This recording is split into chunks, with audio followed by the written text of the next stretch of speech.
한번 따라할까요? 보혜사 성령님, 보혜사 성령님. 한번 따라합시다. 보혜사 성령님이 함께 하십니다.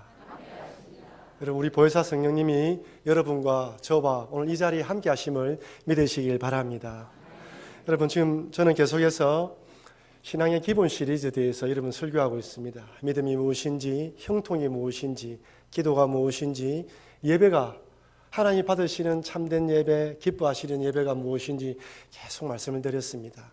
오늘부터 한 2, 3주 정도는 성령 하나님에 대해서 여러분과 은혜를 나누려고 합니다. 우리 주변에 아무리 탁월한 운동선수나 또는 연기를 잘하는 연예인도 한 번씩은 슬럼프가 찾아오기 마련입니다. 몸의 컨디션도 좋고 또한 별 문제가 없는데 성적이 오르지 않거나 내가 원하는 만큼 실력 발휘가 되지 않는 것이죠. 불청객인 슬럼프가 찾아온 것입니다. 뜻대로 되지 않으니 마음은 조급해지고 급하다 보니 실력은 더 떨어지고 성적은 더 나오지 않습니다. 이럴 때 코치나 선배들이 어떻게 건면한 줄 아십니까? 기술이나 기교를 더 익히라고 이야기하지 않습니다. 기본기에 충실하라. 기본으로 돌아가서 어디 부분에서 잘못되었는지 살펴보라고 건면합니다. 이것은 신앙생활도 마찬가지입니다. 신앙생활 하다 보면 나도 모르게 신앙의 슬럼프에 빠져서 구원의 감격, 은혜의 감동이 사라지면서 모든 일이 귀찮아지고 무덤덤해집니다. 이러면 안 되는 줄 알면서도 봉사의 자리, 섬김의 자리에서 어느덧 뒤로 물러나 있는 우리 자신을 발견할 때가 있죠. 다른 사람은 찬양 부를 때 눈물 흘리기도 하고 기도할 때 감동 가운데 기도하는데 자기만 덤덤하게 그냥 기도하는 것 같은 그럴 때를 만날 때가 있습니다. 이럴 때는 신앙의 기본으로 돌아가야 됩니다. 믿음이 무엇이라고요? 예수 그리스도를 구주로 영접하고 그 예수님을 믿는 것이 믿음이라는 거예요. 내가 그 믿음 안에 있는지 점검을 해봐야 됩니다. 하나님 안에서 기도하고 하나님이 내 안에 계시고 내가 하나님 안에 있음으로써 기도하고 있는지, 결과론적으로 형통을 바라보면서 지금 내가 세상적으로 성공하지 않기 때문에 형통한 것이 아니다라고 생각하고 있는지 돌아봐야 됩니다. 예배는 주일날 모여서 드리는 한 번의 예배가 아니라 일상 삶 가운데에 내 삶을 산제물로 드리는 것이 예배라. 그래서 내가 이렇게 예배를 드리고 있는지 점검을 해봐야 되는 것이죠. 즉 하나님과 나의 관계를 점검해 보면서 어디서 문제가 생겼는지, 내가 어느 부분에서 잘못 생각하고 있는지 점검을 해봐야 됩니다. 여러분, 사실 우리가 하나님과 깊은 관계를 맺고 사랑하며 동행하기 원하는 것보다 하나님이 몇 배, 몇십 배로 우리와 동행하고 사랑하며 인격적인 관계를 맺기 원하십니다. 그래서 하나님에게는 이런 별명이 있습니다. 한번 따라할까요? 사랑의 스토크, 사랑의 추격자, 영원한 짝사랑의 하나님. 어느 교회 중고등부 수련의 주제가 하나님 사랑에 응답하라, 이런 주제도 있더군요. 사실 하나님께서 인류의 첫 사람 아담을 창조하신 이유도 사랑하기 위해서만 창조하셨어요. 지배하고 다스리고 노예로 삼기 위해서 아담을 만든 게 아니에요. 이것은 여러분과 저도 마찬가지입니다. 여러분을 이 땅에 보내시고 구원하여서 이 자리에 있게 만드신 것은 하나님이 여러분들과 개인적으로 교제하고 친밀한 관계를 맺기 위해서, 사랑하기 위해서 여러분들을 이 땅에 보내셨고 구원받게 하시고 이 자리에 예배드리게 하신 것입니다. 하나님이 우리를 사랑하셔서 그런 거예요. 그래서 유대인들의 마음속에, 유대인들의 생각 속에는 마음은 하나님이 거하시는 자소이다 라는 개념이 잡혀 있어요. 이 마음은 하나님이 거하시는 곳이다 라는 생각이 그들의 마음속에 뿌리 박혀 있어요. 하나님께서 우리 마음에 거하실 때, 그래서 인격적인 관계를 맺을 때 참된 행복이 찾아옵니다. 하나님이 아닌 다른 것이 채워진다면 결코 행복할 수 없고 만족할 수 없도록 처음부터 설계되었어요. 물론 물질이나 세상적인 성공 이런 것들도 참된 기쁨과 만족과 기쁨을 주는 것은 사실입니다. 하지만 어디까지나 일시적이며 유한합니다. 영원하며 참된 만족을 주지 못합니다. 내 안에 하나님이 거하실 때 이런 세상적인 성공이나 축복이 배가 되는 것이지, 하나님 없이 오는 이것들은 일시적이고 유한하다는 거예요. 자칫 잘못하면 사람을 교만하게 만들어서 망하게 만들 수도 있다는 거예요. 그런데 아담의 타락 이후 인류는 하나님을 가슴에 모시고 사랑하며 교제하며 살아가기를 원하기보다는 내 욕심과 탐욕대로 살기를 선택하지 않았습니까? 하나님을 마음속에 몰아내고 탐욕과 탄심이 가득 채워졌어요. 하나님께서 내 삶에 관여하지 못하도록 의도적으로 마음속에서 하나님을 몰아냈습니다. 밀어내버린 것이죠.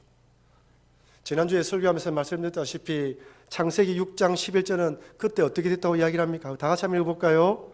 그때에 온 땅이 하나님 앞에 부패하여 포악함이 땅에 가득한지라. 부패하고 포악하다는 거예요. 여러분, 부패하면 썩은 냄새가 나죠. 썩은 냄새가 나서 맡을 수가 없을 정도로 모든 것이 부패하고 포악함이 가득한 세상이었어요. 믿음의 자손들도 하나님을 뜻을 따라 살아가기보다는 자기가 좋아하는 것대로 자기 원하는 대로 살아가자. 그래서 하나님 뜻대로 살아가기보다는 자기 원하는 대로 살아가자. 하나님의 영이 떠나가 버립니다. 창세기 6장 3절입니다. 여호와께서 이르시되 나의 영이 영원히 사람과 함께 하지 아니하리니. 인간들이 하나님을 마음속에서 몰아내고 밀어내자 하나님께서 떠나가 버리셨어요. 그런데 오늘 본문을 보면 이렇게 떠나가셨던 하나님의 영인 성령님을 예수님께서 보내주시겠다고 약속하십니다. 성령님께서 떠나가시고 난 뒤 이 내면의 텅 빈 공간으로 목말라 하며 고독과 외로움에 빠져 살아가는 그런 인생들을 위로하며 회복시키기 위해서 성령님을 보내주시겠다는 거예요. 요한복음 14장 16절 말씀입니다. 다 같이 읽어보겠습니다. 내가 아버지께 구하겠으니 그가 또 다른 보혜사를 너에게 주사 영원토록 너희와 함께 있게 하리니. 아멘입니까? 보혜사 성령님, 여기 보혜사로 번역된 헬라어는 파라클레토스인데 이 파라클레토스의 단수 목적격으로 써 있는데 한번 따라합시다. 돕기 위해서 부름을 받은 자, 돕기 위해서 부름을 받은 자란 뜻이에요. 이런 의미에서 남을 위해서 나타난 자, 돕는 자, 위로자, 중재자, 상담자라는 의미가 파생되어 나왔습니다. 네, 여러분 한번 잘 보세요.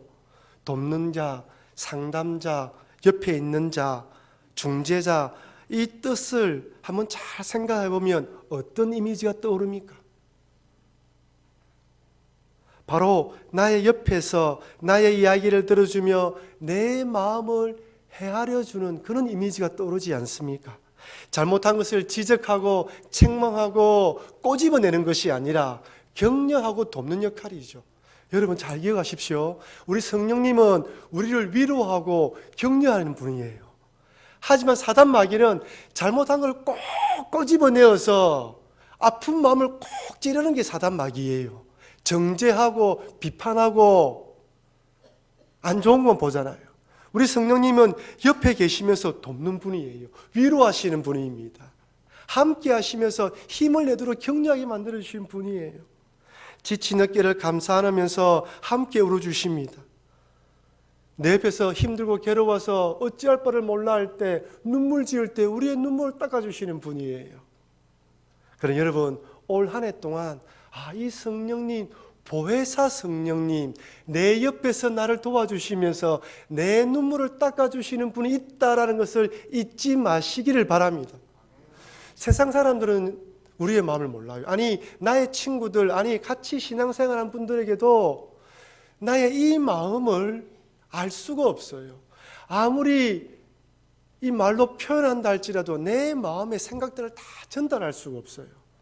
하지만 우리 성령님은 일일이 말하지 않아도 심령을 감찰하시기 때문에 나의 마음을 알아요.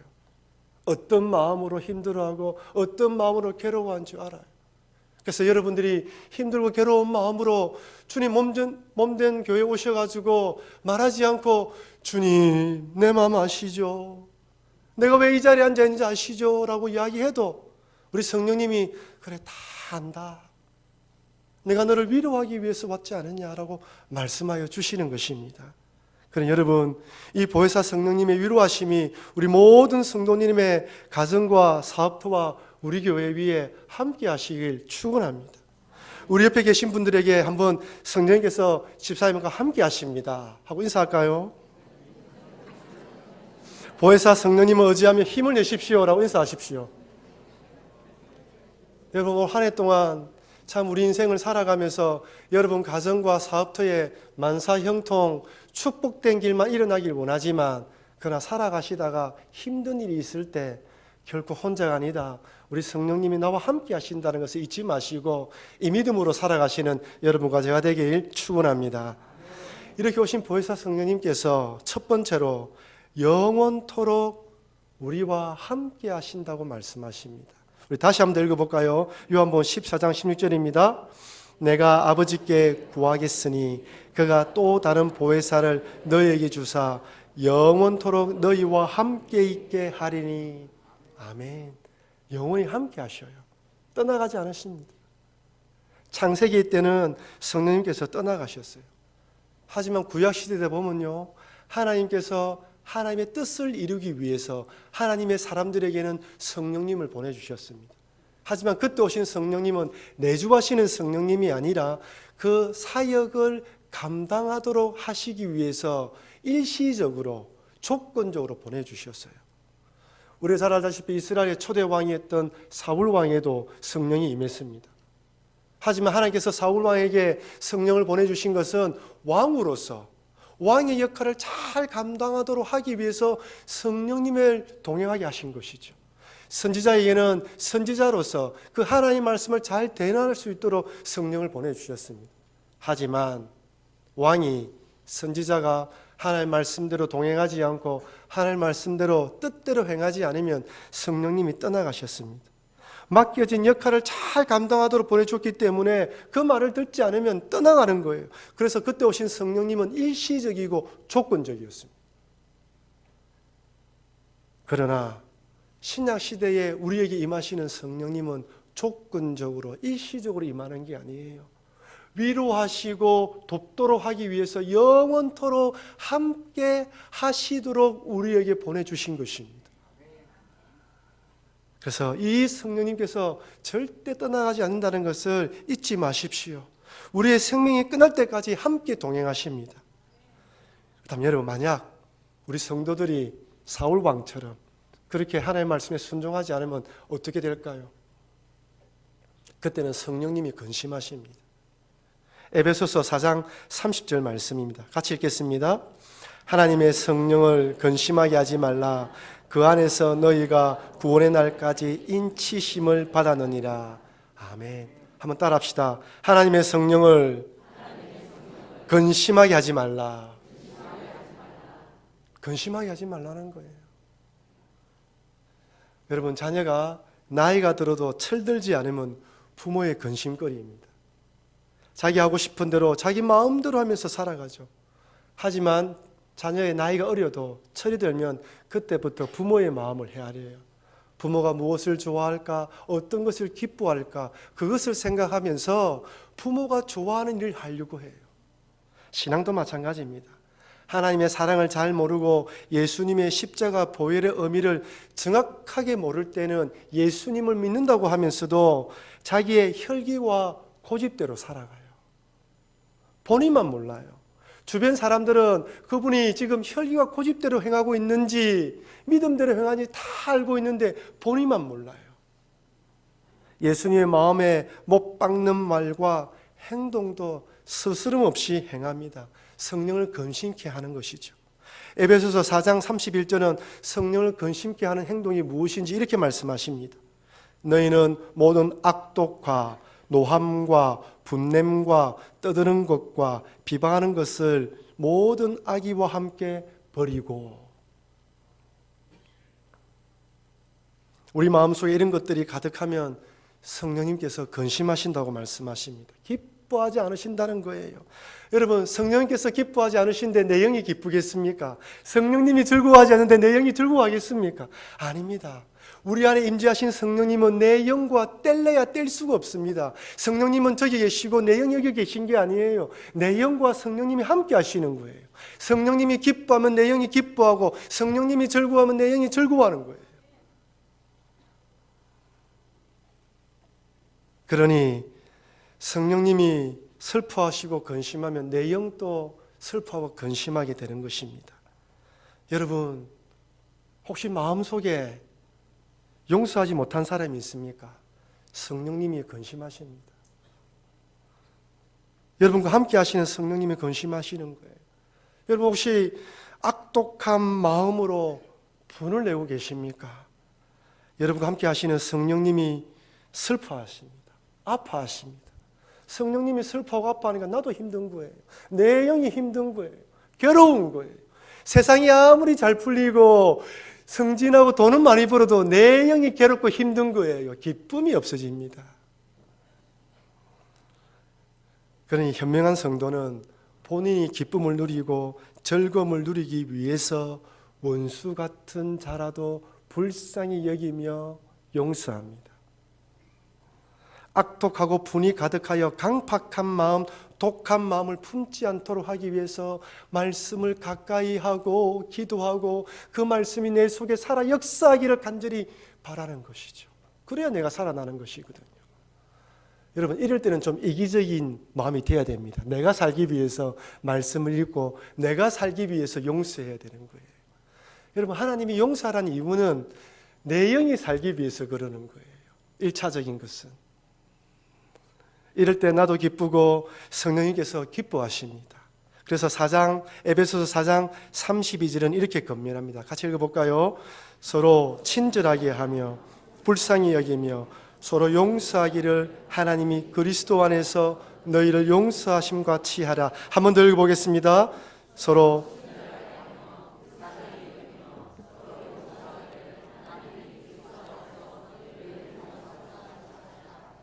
아멘. 여러분, 쉽지 않죠? 어렵습니다. 미운 사람 용서하기가 쉽지 않아요. 미운 사람 얼굴 쳐다보기도 힘든데 용서라니 힘듭니다. 내 영이 살기 위해서. 내 안에 계신 성령님과 함께 기뻐하며 또한 이 성령님께서 기뻐하시기 때문에 힘들지만 그렇게 해야 되는 것입니다. 그럼 여러분, 올 한 해 동안 친절하실 뿐 아니라 서로 용서하시는 여러분과 제가 되기를 바랍니다. 그래서 내 안에 계신 성령님께서 크게 기뻐하심으로 내 영도 기뻐하고 즐거워하는 그런 복된 성도의 삶을 살아가시는 여러분과 제가 되길 주의 이름으로 축원합니다. 그렇다면 이렇게 영원히 떠나지 않으시는 성령님께서 내 안에 계신 것을 어떻게 알 수 있을까요? 여러분은 여러분 안에 성령님이 계신 것을 확신합니까? 대답이 영 시원치 않은데요. 확신하십니까? 사도행전 2장에 보면 마가의 다락방에 모인 제자들과 무리에게는 그들이 인식할 수 있도록 성령님이 임했어요. 사도행전 2장 1절 3절입니다. 오순절 날이 이미 이름에 그들이 다 같이 한 곳에 모였더니 호련히 하늘로부터 급하고 강한 바람 같은 소리가 있었죠. 그들이 앉은 온 집에 가득하며 마치 불의 혀처럼 갈라지는 것들이 그들에게 보여 각 사람 위에 하나씩 임하여 있더니, 바람 같은 소리를 들었죠. 불 같은 것을 보았죠. 각 사람 위에 임하여 체험했습니다. 오순절 다락방에는 성령이 임하는 걸 누구나 다 알았어요. 거기 있는 사람들 각 사람이 다 알았습니다. 사도행전 10장에 보면 베드로가 로마의 백부장 고넬료 집에 초청되어서 복음을 전했는데 고넬료에게도 성령이 임하는 것을 보았어요. 사도행전 10장 44절 45절입니다. 베드로가 이 말을 할 때에 성령이 말씀 듣는 모든 사람에게 내려오시니 베드로와 함께 온 할례 받은 신자들이 이방인에게도 성령 부어주심으로 말미암아 뭐라고요? 놀란다고 이야기하고 있어요. 분명 베드로뿐 아니라 동행했던 자들도 성령이 고넬료에게 임하는 것을 보았습니다. 여러분들에게 성령이 임할 때 이런 역사가 있었습니까? 아마 그런 분도 있을 거예요. 하지만 대부분이 이런 경험이 없을 것입니다. 그렇다면 우리에게 임한 성령과 그들에게 임한 성령이 다릅니까? 아니죠. 상황이 다른 것입니다. 오순절 성령 강림은 특별한 경우로서 단회적인 사건이에요. 구약에 하나님이 성령을 보내주시겠다고 약속했는데 그 약속한 것이 그날 임했다는 것을 온 세상 사람들이 알도록 듣고 보고 체험할 수 있도록, 그래서 정말 하나님의 영이 임했구나 하는 것을 깨닫도록 하기 위해서 하나님의 특별한 이벤트로 보여주신 거예요. 그리고 고넬료에 임했던 성령은 유대인 관점에서 생각을 해봐야 됩니다.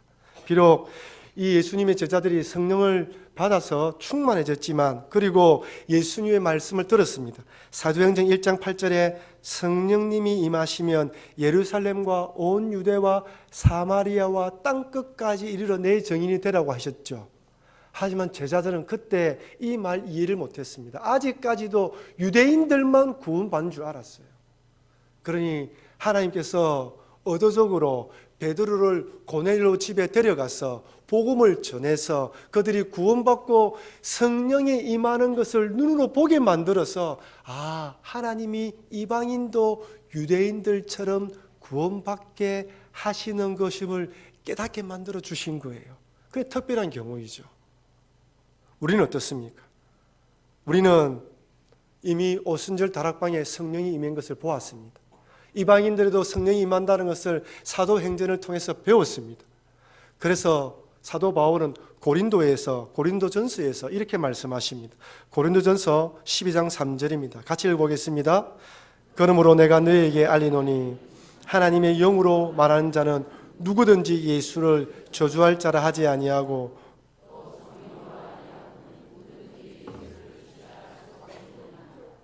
아멘입니까? 성령이 아니고는 예수를 주님이라고 고백할 수도 없고 저주할 자라고 말하지 않는다는 거예요. 성령이 있어야지만 주를 고백하고 성령이 있어야지만 예수님을 구주로 영접한다는 것입니다. 다시 말씀드리면 예수님은 하나님의 아들이며 나를 위하여 십자가에 달려 돌아가셨다는 사실이 믿어지는 것이 바로 성령님이 내 안에 있다는 증거입니다. 성경 말씀 읽을 때 이해되어지고 온 세상을 창조하신 하나님께서 내 기도에 응답하신다는 사실이 믿어지면 성령님이 내 안에 있다는 것이에요. 그렇다면 제가 물어보겠습니다. 여러분들은 예수님이 하나님의 아들이며 나를 위하여 십자가에 돌아가셨다는 것을 믿으십니까? 그래서 예수님을 구세주로 영접하고 그분의 뜻에 따라 살아가기를 결단하셨습니까? 하나님께서 온 세상을 창조하시고 지금 또 우리의 기도에 응답하신다는 사실을 믿으십니까? 아멘으로 응답하셨다는 것은 성령님이 내 안에 계신다는 거예요. 그러니 여러분, 이제부터는 성령님이 내 안에 계신다는 것을 믿고 그 성령님과 동행하시면서 기도하시면서 성령의 뜻에 따라 살아가시는 여러분과 제가 되길 바랍니다. 이렇게 보혜사 성령님을 우리에게 보내주셔서 영원히 함께 하시면서 성령님은 우리를 위로하십니다. 두 번째로 성령님은 우리에게 진리의 영으로 인도하시고 진리의 영으로 역사하십니다. 요한복음 14장 17절 말씀입니다. 그는 진리의 영이라 세상은 능히 그를 받지 못하나니 이는 그를 보지도 못하고 알지도 못함이라. 그러나 너희는 그를 아나니 그는 너희와 함께 거하심이요 또 너희 속에 계시겠음이라. 구주로 고백하고 하나님을 믿기 때문에 성령이 계신다는 거예요.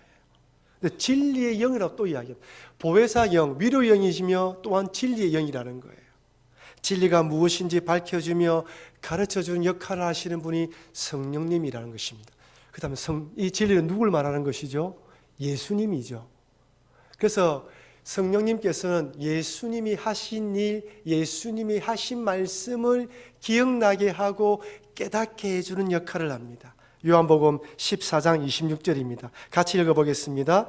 보혜사 곧 아버지께서 내 이름으로 보내실 성령 그가 너희에게 모든 것을 가르치고 내가 너희에게 말한 모든 것을 생각나게 하리라.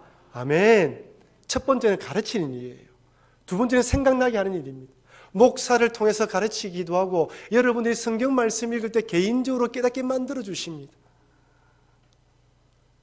말씀을 읽을 때 이해되어지는 것이죠. 여러분 아마 이런 경험이 있을 것입니다. 구약 성경을 읽고 있는데 신약의 어려웠던 부분이 해결되는 거예요. 신약을 읽고 있는데 구약의 난해한 구절이 해결되어지는 그런 일이 있지 않습니까? 언뜻 기도하는 가운데에 지난번에 들었던 목사님의 설교 말씀이 떠오르기도 하고 성경 구절 말씀이 떠오르기도 합니다. 때로는 말씀을 읽는데 그 말씀이 정말 큰 글자로 내 눈에 크게 보일 때도 있어요. 누가 그렇게 하십니까? 성령님이 그렇게 하시는 거예요. 여러분 성령님이 하시지 않으면 말씀을 깨달을 수가 없습니다. 말씀이 기억나지 않아요. 저는 그런 경험을 많이 합니다.